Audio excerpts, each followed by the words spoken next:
There seems to be a contradiction in the words used. You speak of violence and of being aware of it, without any movement of the mind searching for an explanation. Now, on the contrary, you say, let's analyse violence. We said, we have not only to analyse the structure and nature of violence, which is us in ourselves, but also in the very process of analysing, we shall perhaps come upon that state of mind which is totally aware of the whole problem. You follow, sir, what I mean? Most of us don't even know how to analyse. I do not think through analysis anything is going to be achieved. I cannot get rid of my violence through analysis. I should probably justify it, or modify it slightly, live a little more quietly with a little more affection. But analysis, whether with the professional or through oneself, will not lead anywhere. When one realises that this process of analysis does not lead anywhere, discovers for oneself that this analytical process has no end and has no meaning, then perhaps one will have a mind that begins totally to be aware of the whole problem. Yet you talk of not analysing. If I do not know how to analyse, how to look, I cannot come upon the other. I cannot have this total perception if I don't know how to look. My mind has been trained for generations to analyse. It is extremely arduous to realise that analysis in any form doesn't lead anywhere. But I must know how to analyse, otherwise I cannot come upon the other. This means, in the very process of analysis, my mind becomes extraordinarily sharp, and it is that quality of sharpness, attention, seriousness, that will give a total perception. You see, we are so eager to get the total, to see the whole thing in one glance, but we haven't the eyes to look. It is only possible to have that clarity if I can see the detail and then jump. Yesterday you did not translate my question, so will you allow me to repeat it in English? I'm very conscious of my share of responsibility in this disintegrating world. The rich have even more responsibility for this disintegration. There are rich people who have listened to you, some of them for 40 years. They are still more responsible. The presence in this tent of such persons represents a static force in contradiction to what you have been saying for 40 years. There is an urgent need for each one of us to understand what you are saying, because of this disintegration. But whose role should it be to denounce vigorously the sabotage which this static force constitutes? He's trying to say that the primal root, or regression, is a static force that uses you as a scapegoat to escape, because nothing ever happens, never. I also have a point. This disintegration is coming very quickly now, and perhaps one day we shall not be able to hear you in this tent. The problem, putting it in a very few sentences, is this, isn't it? The rich, apparently from what you say, are using the speaker as a drug, and therefore the whole thing becomes static, right? Therefore, this disintegration is more rapid. That's the problem, the question. I don't know why we are concerned with the rich or the poor, nor who is disintegrating or not disintegrating, whether somebody is using the speaker as a drug to stimulate himself and therefore remain static, or those who take actual LSD and remain static. They have an activity, but it's still an activity which is a disintegrating process. Now, I don't see, as we said yesterday, why we are concerned with another. We are concerned first with what we are, you and I. Leave the others alone, whether rich or poor, communist or socialist, Hindu or Buddhist. Leave them alone. You and I are responsible. You who are listening, and I who am talking. I am responsible, and whether you use me, the speaker, for your own amusement, enjoyment, as a drug, that's your affair. It's your misery. Whereas, what we are talking about is something entirely different.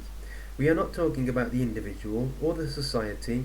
We are talking about a human being who is beyond the individual and society. How to bring about such a human being? That's what we're concerned with. Not whether next year there will be a tent or not, whether I speak or don't speak.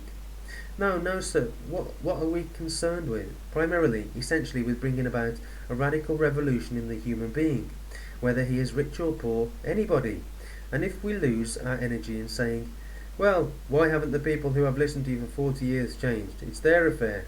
Sir, look.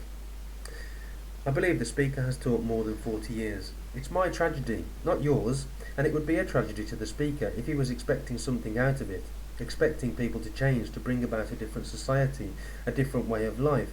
If I was expecting it, I would be disappointed, I would be hurt, I would feel I had not done what I started out to do. It doesn't affect me at all. Whether you change or don't change, it's up to you. The blue sky, the hills, the flowers, the birds don't exist for you, they exist for themselves. So let's proceed, sir, to discuss this matter. We are violent human beings. To say, you have not changed, why haven't you, is a form of violence.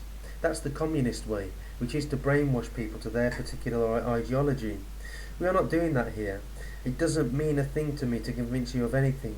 It's your life, not my life. The way you live is your affair. And if you want to live with great happiness, great bliss, with a sense of ecstasy, we'll talk, we'll walk together, we'll communicate with each other. If you don't, you don't. And what am I to do? Human beings are violent. And is it possible for that violence to be totally eradicated? That is the only question we are concerned with. Not whether the rich or poor are better. All that has no meaning.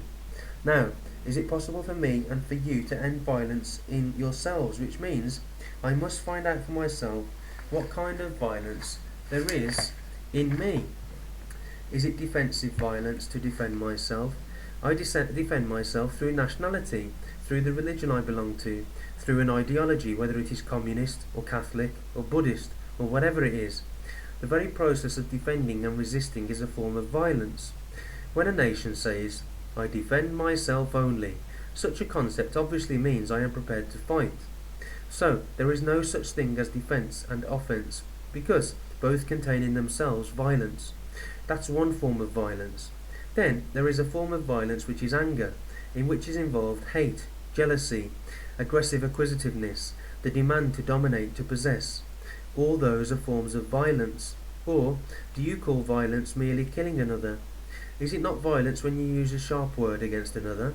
Is it not also violence when you make a gesture to brush away a person, or when you obey because there's fear? So violence isn't merely killing another in the name of God, in the name of society, in the name of the country, this organised butchery. Violence is also much more subtle, much deeper, and we are inquiring into the very depth of violence. If one is not subtle enough, clear enough to follow to the very end the root of violence, which is both in the conscious as well as in the so-called deeper layers of consciousness, I don't see how you can ever be free of violence. After all, why shouldn't one be violent? We take it for granted that we should not be violent. I don't know why. You've had in Europe two dreadful wars with all the brutality, the exterminations of the concentration camps, the butchery, and yet you haven't changed. You're still Germans, Austrians, Russians, Catholics, and all the rest of it. So you have accepted that as a way of life, haven't you? Obviously, sirs. And can you voluntarily, sanely, not neurotically, put away that? Psychologically begin with that and see where it will lead you. Can one do that? My friend up there says it cannot be done. Is it not a question of the emotions? One has bouts of anger. Certainly it is related to emotion. Which is what, sir? Look, you hit me for whatever reason. I've insulted you. There is an emotion, anger, but that anger is sustained by thought.